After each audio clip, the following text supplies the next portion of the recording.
Урматтуу төрага, урматтуу депутаттар, акыркы убактарда кайра эле эски жолго түшүп алдык да.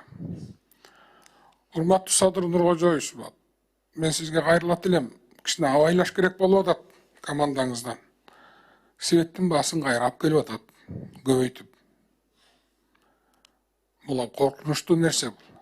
Муну өткөнбүз. Башында айтпадыңар беле, мына могу тарифти эле көбөйтүп берип койсоңор, светти кайрап келбейбиз деп. Көбөйтпөйбүз деп. Эми кайра экинчи этабы келеби, анан үчүнчү этабы келеби. Мына элдерди кыдырып келдик, аябай мындай недовольство көп да. Бул билинбей жыйыла берет. Кичине мындай акырын эсибизге келбейли, урматтуу өкмөт. Жума сайын кредитти карап атабыз. Дагы кредит алыш керек, өнүгүш керек, алдыга жылыш керек. Жеңил кредиттери бар, 30 жылдык, 40 жылдык, 50 жылдык, это нормально. Кредит албай, мен кредит албай өкүм сүрөм деген бул өтө жаңылыштык. Бирок жума сайын кредит келип атат. Кредитти жума сайын көбөйтүп атасыңар да, процентин 10% деген эмне деген ставка? Айыл чарбасына алып келген кредиттериңердин бирөөсү деле мындай аз элеси айылга жетпесе, калганы жеткен жок да. Айылдыктар сурап атпайбы, кана кредиттер деп атпайбы, дагы элечи.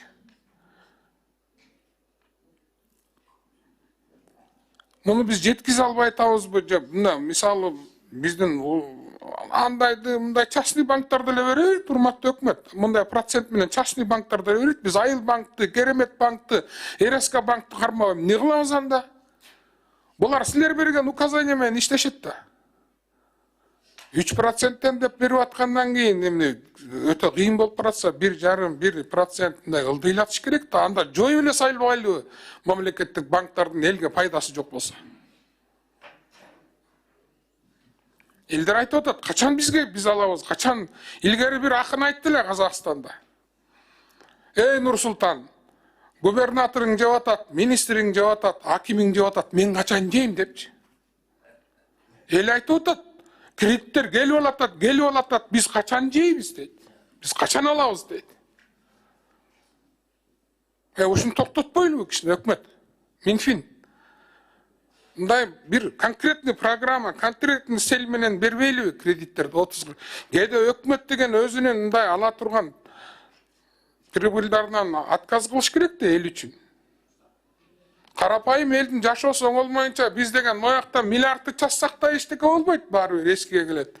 Светтин баасын кымбаттатып атабыз. Айыл чарба кредиттери элге жетпей атат. Мына барып келдик. Да, Кудайга шүгүр, башка азайып калды. Мына мектеп сурабай калышты, бала бакча сурабай калышты, жолдор салынып атат. Бирок могу кредиттерди иретке салбайлы. Менин сунушум, бүгүнкү кредитти артка кайтаралда министрдин позициясын билишибиз керек болот. Бакыт Эргешев өзү келсин. Ушул кредит ага керекпи, кереги жокпу? Балыкчылык менен мына береки кийинкиси экен ал, мына азыркы могуреки экинчиси бизге керекпи, кереги жокпу айыл чарбасына? Канча бүт эле айыл чарбасына алып атабыз, бирок ошол элге жетпейт атпайбы? Мен дагы бир жолу айтайын. Банктардын бияка тиешеси жок. Өкмөт аларга берип атат, алар өзлөрүнүн немесин кошот, бирок алар өкмөттүн банкы да, өкмөт айтыш керек да, жок сен 10% кылба, сен момча эле ал, аксакал айтканда өлүп кетпейсиң, оокатыңды кыласың, муну мунчасын бир жериңе тыгасыңбы дегенде эле да. Болбойт да мындай. Ошон үчүн урматтуу төрага бүгүнкү могу суроону алып коелу.